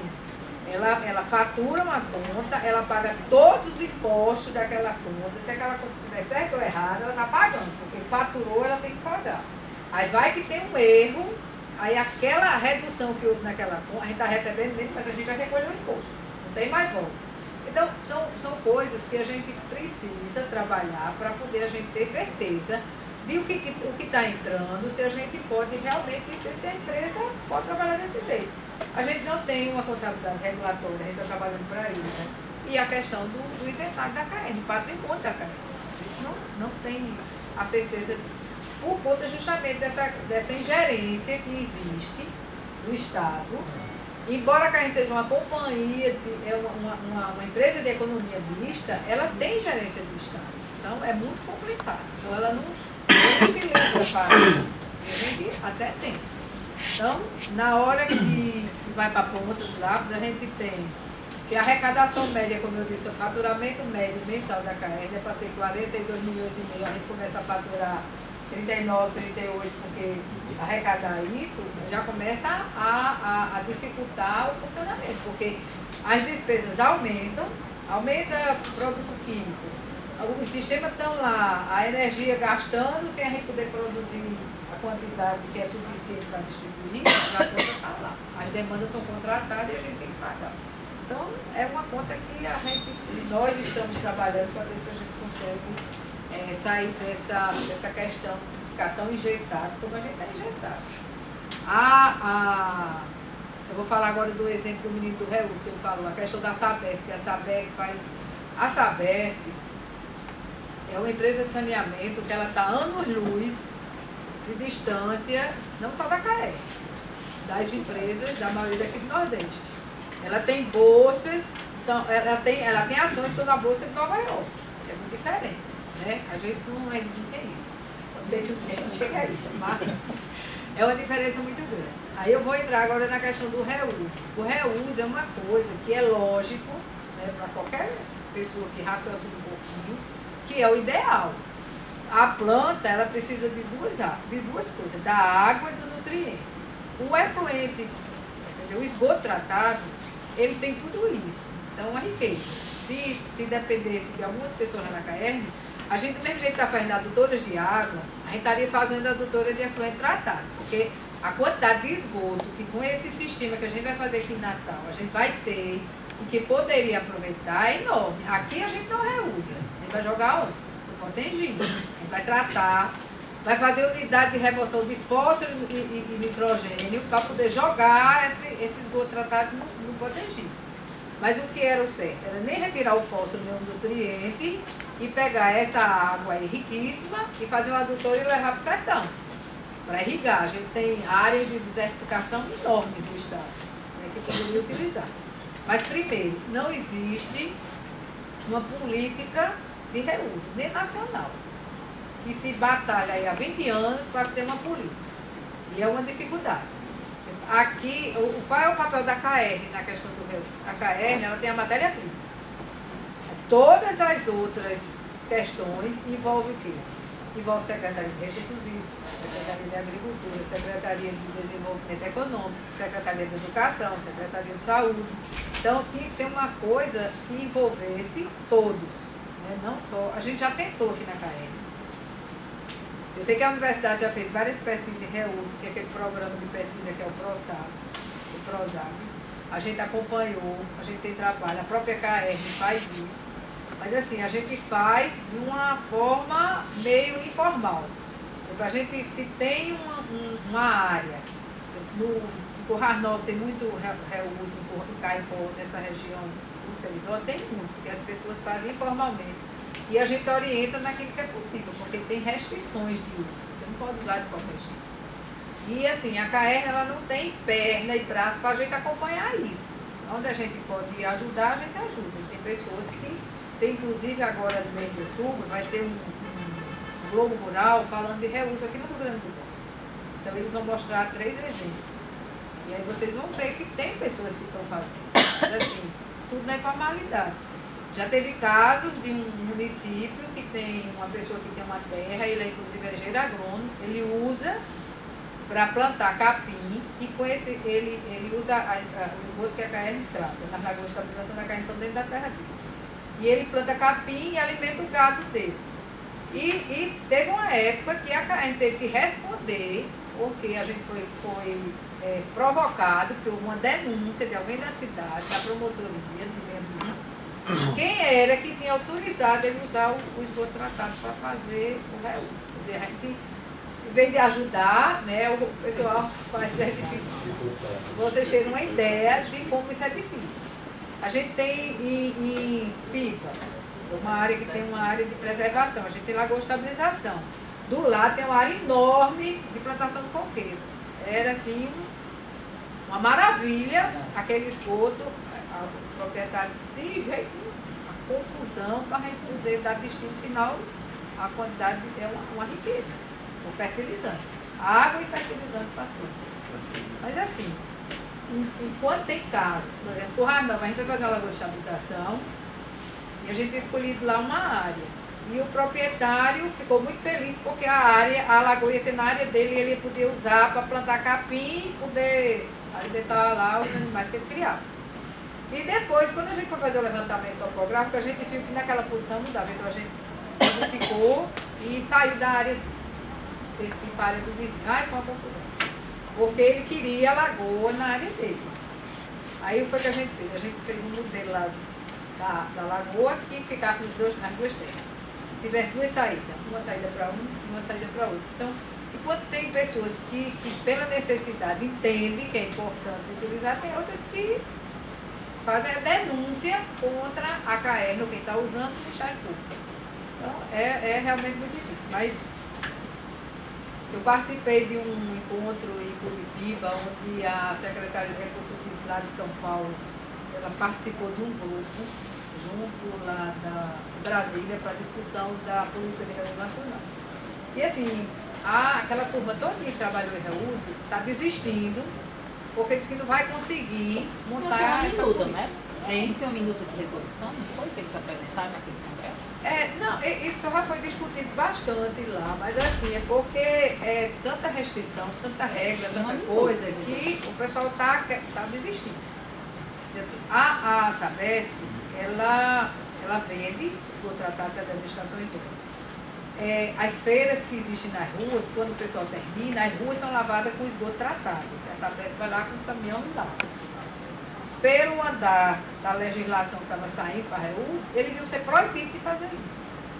Então, tem hora que é melhor parar e deixar, tá lá. Eles fazem isso, eles lavam as ruas de São Paulo há 15 anos.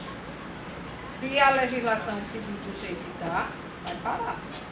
Então tem coisas com água tratada. Pois é. Então, aqui a gente teve caso em Petrolina, que foi feito um sistema que o esgoto, a rede de esgoto ia ter uns furinhos no caminho, por dentro dos canteiros, para aproveitar e irrigar. Teve que tapar, substituir os canteiros no outro. Então, são essas coisas que às vezes a gente não consegue, porque tem muita restrição na legislação, né, que não permite. Tem umas coisas que, infelizmente, bom, do reuso que você falou foi isso. A questão da perda, realmente altíssima. A gente vive trabalhando para tentar minimizar, mas a perda não é só, esses 50%, 60%, não é só a perda física da água, é uma perda geral, porque inclui também a perda comercial, porque a gente não tem hidrômetro em todas as casas, então a gente cobra por uma estimativa, e nessa estimativa tem uma perda comercial. Pergunta para o consumidor final, né? Lava Jato. Você paga uma tarifa diferenciada pelo uso da água?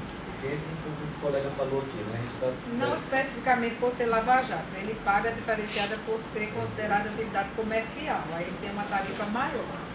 Como a indústria tem uma tarifa maior. As tarifas são diferenciadas, residencial, pública, comercial e industrial, elas são diferenciadas. E mesmo dentro da residencial, tem diferenciação, porque tem tarifa social, que paga menos de R$1 por metro cúbico, tem outros que pagam 3,5, outros pagam 2,2, depende da situação. Se for construir casa, até abrir a chave, até a obra ser entregue, você paga industrial. Tem uma de construção. Casa de construção. Você vai construir, você pede uma ligação temporária, aí ela é mais alta, depois é que volta a ser residencial. Bom, aí tem essa questão. A questão dos assoreamentos é um trabalho constante da Secretaria de Recursos Hídricos, junto com os órgãos, para tentar desassorear, porque realmente a gente perde muito espaço, né, do volume de capacidade.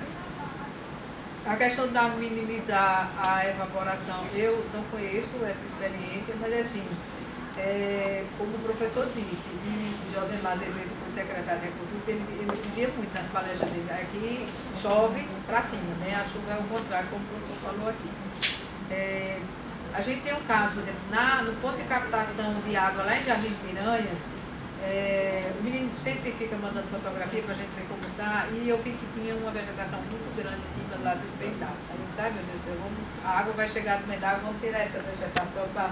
Aí eu disse, não, Geni, pelo amor de Deus, deixa aí, porque pelo menos está minimizando a evaporação. Agora tem que ter cuidado que tipo de vegetação dá para também não prejudicar a qualidade da água. Só nessa questão da vegetação, o professor Dinarte Aeda da Escola Agrícola já fez trabalho e a evapotranspiração é maior que a transpiração. Então com plantas em espelho d'água você perde mais água ainda. É pior, né? É pior. Pois o Dinarte foi meu colega de faculdade. Vou até conversar com ele, porque eu queria tirar lá a vegetação e eu queria deixar. Então essas coisas a gente precisa realmente saber mais. Bom, e a questão da água no cristalino, que foi você que falou, assim, eu não conheço, posso falar, tenho propriedade para falar a questão se é prejudicial à saúde ou não. Mas assim, a água no cristalino, ela nem sempre é adequada, porque ela não tem aquela renovação, ela pode ser salobra, ela pode ter mais ferro, ela pode ter algumas propriedades que a gente precisa retirar da água para poder distribuir. Então, eu não sei.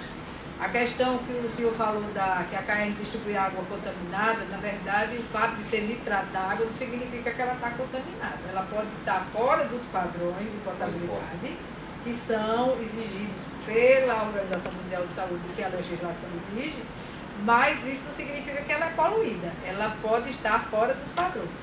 Porque se você dá remédio para quem toma remédio de pressão, tem nitrato no remédio de pressão. Então, não é o nitrato que ele não é o contaminante, ele pode ser, assim, você tem na legislação um limite para você distribuir. Por quê?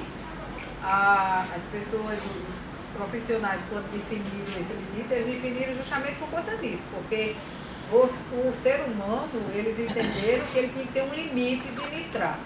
Então, se ele tem nitrato nas verduras, tem nitrato nas linguiças, tem nitrato no remédio, eles definiram um limite para o nitrato na água. Mas assim, não conheço, e se alguém conhece até gostaria de saber, de algum estudo que faça alguma relação pelo fato de você estar consumindo um nitrato maior do que o que a legislação está dizendo.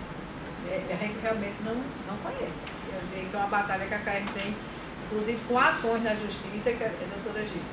Doutora Gil deu entrada numa ação, né, para que a CAERN pelo fato de algumas áreas ela estar distribuindo água com nitrato acima do que é permitido, porque às vezes ela não consegue fazer a mistura de água de poço que tem nitrato com água de superfície, que vem do Jiqui, a CAERN só cobrasse metade do valor da conta básica de água enquanto ela não reduzisse o nitrato. Isso, durante um tempo a gente teve as nossas arrecadações reduzidas por conta disso. Que a justificativa era que com essa outra metade as pessoas iam comprar água mineral.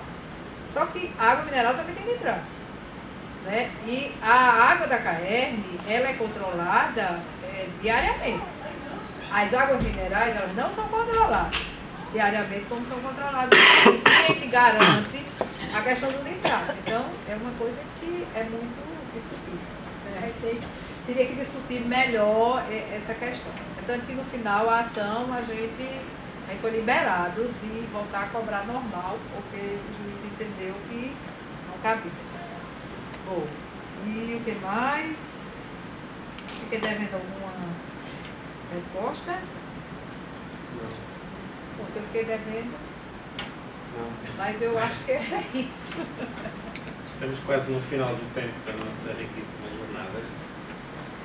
Uma ronda muito rápida, estamos de facto com 20 minutos, era mesmo umas pequenas perguntas com pequenas respostas, não é? Para ninguém ficar de fora querendo se pronunciar. Se pedir-vos, eu dava novamente a palavra, mas sendo rápido. Deixa eu só falar aqui, ela vai falar tudo, eu queria só falar antes dela. Eu queria só falar uma questão. Eu acho que se tem uma lição que a gente tira dessa seca atual, é uma lição que eu acho fundamental e importante, é que o projeto que vem sendo desenvolvido no Grande Norte começou com o Garibaldi, esse projeto de adutoras, é a saída, certo? O principal aspecto desse projeto que eu vejo é a questão da integração. Então, nós temos uma situação que eu discordo da interpretação de algum lugar do técnico da CAERN, no seguinte: a visão que se tem hoje, alguns técnicos da CAERN, no caso, eu não citando você, mas é que a responsabilidade da CAERN, ela se prende, digamos, você tem um contrato de concessão com o município. É como se o contrato de concessão tivesse amarrado com um manancial abastecedor do município. Quer dizer, na hora que o manancial seca, acabou a responsabilidade da CAERN. Eu não concordo com isso, certo? Essa visão imagine, eu quando era menino, na cidade de Quarnovos, tinha uma Fosse Luz lá. Fosse Luz, é isso? Aí era eu menino, e 11 horas de ligar o Fosse Luz. Aí o que acontece? O governo federal investiu e fez lá uma rede de transmissão de energia lá do Paulo Afonso. Primeira coisa, a providência que a Companhia de Energia fez foi ligar o sistema nacional. Pegou o Fosse Luz, hoje é o mercado, e ligou na rede nacional, certo? Bom, o governo federal, em 1982, construiu o segundo maior reservatório do Nordeste, acima do Rio São Francisco e Armando Ribeiro Gonçalves. Esse reservatório está a 60 km de Caicó, está a 60 km de Quarnovos, perto, certo? Por que a CAERN não se integrou a esse reservatório? Por que continua captando água do Açude Dourado, com açude 10 milhões de habitantes, 10 milhões de metros cúbicos lá, é isso? Ou então do Gargalheiras, você visitou Gargalheiras? Olha, ali tem que ser criminalizado. O que aconteceu com Gargalheiras foi um crime ambiental. Secaram Gargalheiras. Por quê? A cidade de Quarnovos secou Gargalheiras. A cidade de Quarnovos, junto com Agari, secou Gargalheiras. Há muito tempo se sabe que a Gargalheiras não tem capacidade de abastecer Quarnovos. É insuficiente. O manancial não tem capacidade. Eu provo. Só isso, não. No plano recurso tem isso. Por que a CAERN continua insistindo em captar água do Gargalheiras? Por que não vai pegar água na Armando Ribeiro Gonçalves? Não tem uma adutora já que já faz isso? Levava para a Serra de Santana? Por que não abastece Quarnovos? Por que não abastece o Caribe? Quer dizer, isso aí é como se, na minha opinião, fizesse a rede de energia, passasse em Quarnovos e acompanhar. Não, peraí, eu tenho uma Fosse Luz aqui que funciona bem. Então vou continuar com a minha Fosse Luz. Não tem não. Entendeu? Eu acho que nós temos que mudar isso. Se tem uma coisa que essa seca deveria servir, eu acho, deveria servir como autocrítica da CAERN. A CAERN devia fazer uma autocrítica e ela devia dizer para a população que, olha, isso não vai acontecer mais, nós vamos fazer tudo para isso não acontecer mais nunca. É um absurdo você não estar abastecendo Caicó hoje, tendo a Armando Pedro Gonçalves com a maior reserva de água acima do Rio São Francisco, perto. É um absurdo você não estar abastecendo a região do subsistema, porque é uma adutora pequena também para fazer. Então, o problema do Baixo Açu é muito fácil. É só colocar um flutuante dentro da Armando Pedro Gonçalves e resolver o problema. Por que tem que captar água do leito do rio, que nós estamos fazendo hoje lá, normalmente insistindo em captar água na jusante da barragem, em vez de estar captando água acima da barragem? Se você bota um flutuante dentro do lago, você tira até a última gota d'água da barragem. Então não vai faltar água nunca. Então, é isso que está faltando. Eu acho que está faltando hoje, é uma autocrítica da CAERN. A CAERN devia fazer essa autocrítica. A partir dessa seca, dizer, ó, isso mais nunca vai acontecer. É um compromisso que nós temos com os consumidores. Está provado que o Rio Grande do Norte tem água suficiente para atender todas as demandas. Então, a partir de hoje isso não vai acontecer mais. Vamos fazer essa autocrítica. Eu acho que está faltando, para que essa autocrítica seja feita, os consumidores de água têm que também, pelo menos, se impor. Está faltando isso também. Eu acho que está todo mundo aceitando essa realidade que está vivenciando hoje. Eu acho que a gente começa a mudar isso na hora que a gente não aceitar, a gente se revoltar. Então, eu acho que é isso aí. Estou encerrando. Eu discordo um pouco, professor, pelo seguinte, porque eu acho que não falta essa questão de autocrítica. O que falta é a autonomia. A empresa, ela ser dirigida por seus técnicos e eles tomarem as decisões e eles poderem executar as decisões. Na hora que, embora a CAERN seja uma empresa de economia mista, mas ela tem 99,9% capital do Estado. Então, o Estado é quem define. O senhor sabe disso. Então, não é... A gente tem... Como eu mostrei aqui, a gente tem vários projetos de adutora, várias soluções que a gente considera que sejam viáveis para que isso não aconteça. A gente não se limita a que se o município é Currais Nova, o manancial tem que ser Currais Nova. Não, de jeito nenhum. A gente tem apresentado, e vem apresentando isso há muito tempo, propostas de solução de várias formas. Para Caicó, via água da Armando, de Oiticica, até de Umari. Quer dizer, de onde tem água, a gente tem que fazer a integração. A gente sempre achou isso, só que com recursos próprios, a gente não consegue fazer isso. E na hora que a gente nem tem recursos próprios e nem tem autonomia para fazer empréstimo, porque a CAERN poderia ela fazer empréstimo, mas ela não tem essa autonomia. Ela depende, principalmente, de decisão do gestor do Estado. Então, não é falta de autocrítica, não. É falta de poder, de decisão independente da gestão do governo do Estado. Diferente. Muito diferente. Não é assim. Não, a gente vai fazer, a gente quer fazer. Não é. A gente tem um conselho de administração, que tudo que envolve recurso depende de aprovação. Quem são os membros do conselho de administração?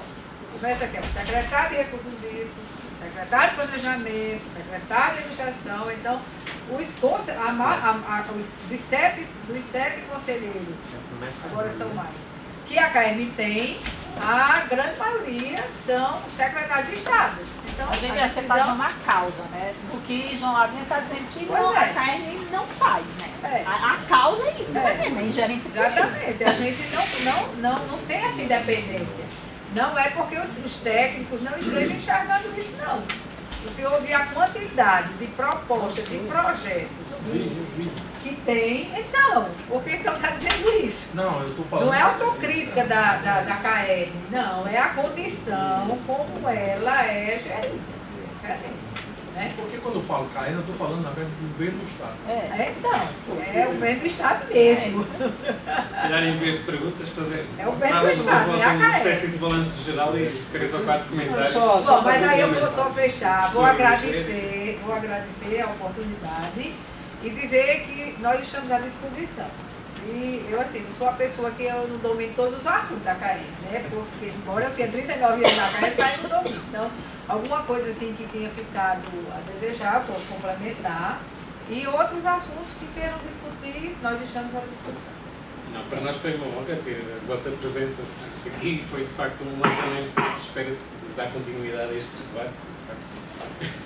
Mas eu prometi que vos dava a palavra em jeito de balanço ou de última questão. Estejam à vontade. Só um minutinho, com licença. Rogério Cruz, do Departamento de Economia. Eu vi que em vários momentos nós estamos crédulos ou incrédulos com o problema da transposição. Nós temos diferenças, eu diria, de formas de ver a coisa. Vocês são técnicos lá, tem outra dinâmica, etc.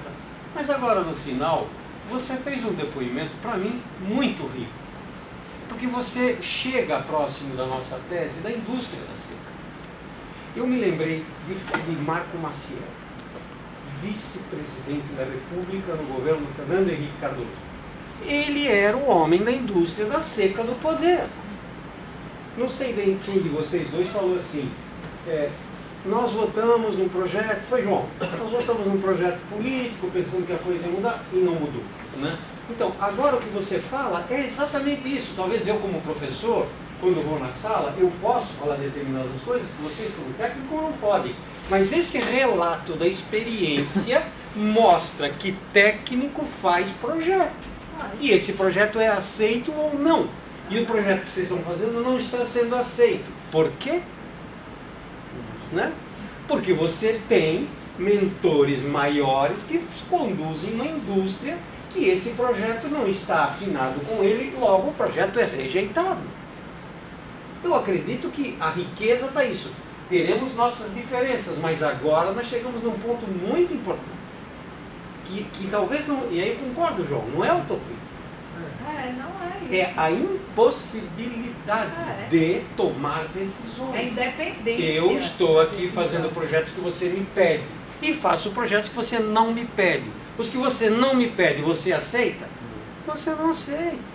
E a coisa fica, né? Então, a indústria da seca, você convive com ela lá muito mais próximo que nós.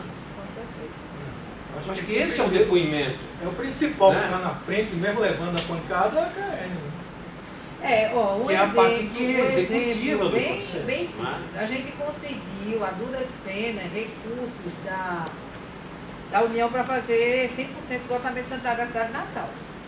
Porque não foi fácil conseguir isso. A gente vem batalhando, acho que desde que eu entrei na CAEN que a gente vai atrás de recursos para tentar fazer esgotamento sanitário da cidade de Natal. É uma coisa que é lógico que era altamente necessário, é obrigado que a companhia fosse atrás de fazer. E a gente está com esse recurso. A gente começou a obra porque o Ministério das Cidades, que é quem é o regulador do recurso, se não tiver mapa de medição tal mês, a gente vai tirar o recurso. E a gente não podia começar porque estava dependendo de licença ambiental, algumas coisas ainda dependendo. Mas a gente começou. Mas eles, ao mesmo tempo que eles disseram que a gente tinha um prazo para começar a obra, eles disseram o seguinte, mas os recursos, quando vocês fizerem a medição que mandaram, a gente só manda o dinheiro por 90 a 120 dias. É muito difícil você trabalhar desse jeito. Como é que você faz um cronograma e você pode imprimir um ritmo na obra e querer exigir que as empresas contratadas para fazer a obra tenham capital para bancar uma obra que é do governo? Passar 3 ou 4 meses sem poder receber, porque o Ministério, depois que a gente pede, passa 3 ou 4 meses para liberar o recurso. Agora a gente é cobrado constantemente, porque a Caixa Econômica é a nossa agente financeira. Todo mês ela manda, sendo que o cronograma está atrasado. O cronograma está atrasado? Não, o cronograma está atrasado. O cronograma está em função do ritmo de liberação de recursos, que não depende da gente. Aí agora que a gente tem um compromisso de fazer o sistema com esse recurso, aí já estão a dificuldade do recurso. É complicado. Aí a gente, para trabalhar, é difícil. Muito difícil. Você tem que justificar que está com um ritmo atrasado, que quem está mandando dinheiro é quem está atrasado. Entendeu? É complicado. Mas é isso aí, pessoal. Lá na CAERN é uma batalha. E não falta autocrítica não, meu professor, falta é a gente ter o poder da decisão. Falta isso. Isso tem que ser conquistado. Mas eu acho que a gente vem conquistando. Uma coisa muito importante que Isa falou aqui são os comitês de bacia hidrográfica. Porque isso tirou, assim, uma parte da decisão de algumas coisas, tipo assim, a água que sai lá do Curema. Se dependesse exclusivamente da Paraíba, dizia, não, vou liberar água para o Rio Grande do Norte, não. Mas por que a água está vindo?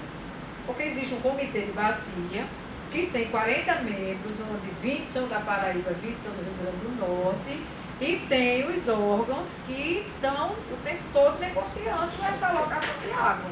E é uma coisa que as resoluções saem do comitê, não é decisão da CAERN, nem da CAGEPA, não é de um órgão só, é do colegiado, o sistema de gestão ou de gerenciamento de recursos hídricos. Além de Fábio, tem mais alguém que quer fazer? Não? Não, vou ser bem rapidinho assim. Os dois balanços também. Não, só que o colega falou que está mais aqui, que a CAERN não procura o setor lá de engenharia de água que ele trabalha, que ele já estudou doutorado. Né? De fato, eu vejo também uma dificuldade de comunicação, eu não sou água, ele já vou no seu comentário, né? Entre os órgãos públicos, CAERN, COSERN, enfim, os órgãos públicos, e nós aqui, universidade. Não conversamos entre nós, né? A Assembleia Legislativa não conversa com, por exemplo, o Departamento de Políticas Públicas está aqui. Nós não conversamos com o governo do Estado. A também não conversa, a prefeitura e nada. Então há essa dificuldade, né? Aí, professor João, você falou, nós aqui, universidade, o que nós estamos fazendo? Aí eu me coloco como professor efetivo, professor aqui, né? É assim, a gente está fazendo aquilo. O José é o cara que trabalha com água. Eu não. Eu trabalho com água, mas o José trabalha com água. Nós estamos fazendo. Talvez o problema seja articular aí dentro da universidade. Aqui mesmo, nós temos o Lab Rural, Laboratório de Estudo Rural. Eu convidei pessoalmente os professores do Laboratório de Estudo Rural, que interessa diretamente para eles, não vieram. Estavam aí, um deles estavam aí. Eu acho que é mais uma questão de nossa articulação dentro da universidade, que eu acho que também falta. Para poder, a partir daí, nós, como uma instituição, como um player, né, se quiser chamar essa palavra, aí nós temos uma postura de relação ao fenômeno. Nós estamos trabalhando. Só para dar informação, a universidade tem assento no Conselho Estadual de Recursos Hídricos. A Universidade Federal tem assento no Comitê de Bacia, no Comema também. No Comitê do Alto de Mossoró, da UERN, da UFESA, as pesquisas deles são mais voltadas. O Ceará-Mirim, acho que não vou dizer com certeza que eu estou lembrando que é o meu representante, mas é feito no Comitê do Ceará-Mirim. Também está. Dentro do Piranhas Sul tem um pessoal da Paraíba, né? Acho que é da Universidade da Paraíba, do IEP. De Caicó também. De Caicó. Onde está o fórum de discussão, a universidade está presente, agora ela está se articulando internamente. Eu acho que é uma outra crítica nossa. Mas a maioria dos colegiados, a universidade tem assento. O quadro é desmobilização. Porque a gente verifica no momento como esse, uma crise dessa, que a sociedade está desmobilizada. Agora, entender por que essa mobilização acontece? Por exemplo, como é que um consumidor de água de Caicó aceita uma situação como essa? Por que não reage? Por que não se organiza? Por que né? O Arnaldo conseguiu fazer uma mobilização. Por quê? Porque tinha uma sociedade civil de Arnaldo, como eu falei, ela tem uma marca muito forte na parte de serviço, comércio, que é diferente da Caicó. E lá ele tem um CDL muito forte. Então, quem embarcou todo esse processo, criou um movimento, essa motora, tudo, foi o CDL de lá. Entendeu? Então, ele conseguiu mobilizar a população. Mas Caicó é impressionante como é desmobilizado Caicó. Porque, se você pensar, é uma crise tão grande. Você imaginar, é porque as pessoas não sabem o que é isso. Eu passei, eu sou do Guarnópolis, tem um caso do Guarnópolis. Você só via o carro circulando em Guarnópolis com água, né? Porque era um comércio de água. Porque na hora que acabou a água, as pessoas começaram a aparecer um comércio informal de água. Tinha muita gente lá que transportava nos carros, entregando nas casas. com água de péssima qualidade. Caicó vai acontecer isso qualquer hora, né? Vai acontecer. E você imaginar que, apesar de ter tido essa experiência com a Nova, bem pertinho ali, que as pessoas sabem, que conhecem, todo mundo conversa, e eles sabem que isso vai acontecer lá também, e eles não fizeram nada ainda. O Anovos, um ano antes, se mobilizou. A Caicó até agora não fez nada. Então isso já mostra que existe um caldo, né? Uma coisa cultural. Você está falando de Caicó aí, me diga uma coisa, o que é que você acha ali daquela ilha de Santana? Pois é. Mas sobre que aspecto você está falando? Não, do ambiental, porque aqui foi dentro do rio. Uma região seca daquela. Você pega e constrói aquilo. APP, né? APP, né? Então, como é que você constrói aqui dentro do rio? Mas não é. E se for ver também tem muita coisa. Hã?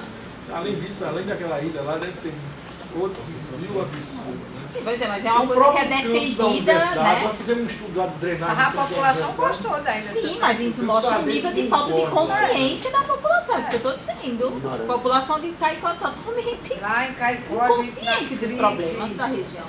E água, porque quando faltam piranhas, a gente tenta unidade, né? A qualidade da água não estava nem muito boa, mas a gente, a duras penas, distribui. E o pessoal aguando a rua. Lavando calçada. Veja só, eu acho fundamental esse momento que está vendo aqui. E o ambiente, quem está aqui, é o mesmo mais propício para essa discussão. Eu vou só concluir bem rapidinho. Porque eu, como engenheiro, eu tentei, a gente sabe disso, nós fizemos um programa lá, que é até uma disciplina de economia política do Nordeste para a gente poder debater esses assuntos. A primeira coisa que os nossos colegas fizeram lá foi cortar a disciplina do mestrado de economia política do Nordeste. Isso não é com vocês que nós vivemos isso aqui dentro. Isso não é coisa de engenharia, não. Eu nunca consegui fazer esse debate lá dentro do meu programa. E na economia também não é diferente. Nunca consegui, porque não interessa. Para o engenheiro isso é muito político. Quem disse que os estudos urbanos é diferente? Então, aqui é local. Mas na época que eu estudei engenharia, eu Nós estamos falando aqui de políticas públicas, né? Eu acho que aqui é o local. Aqui é difícil. É José e o... Não, aqui é o local e eu acho que temos que lançar o lastro. É preciso protagonistas primeiro e é preciso continuar o debate. Sem continuidade também não vamos falar de nenhum. Não pode desanimar, não. Precisamos disso, sobretudo. Pode desanimar, não. Tem que ser otimista. Obrigado pela vossa presença e por serem fiéis a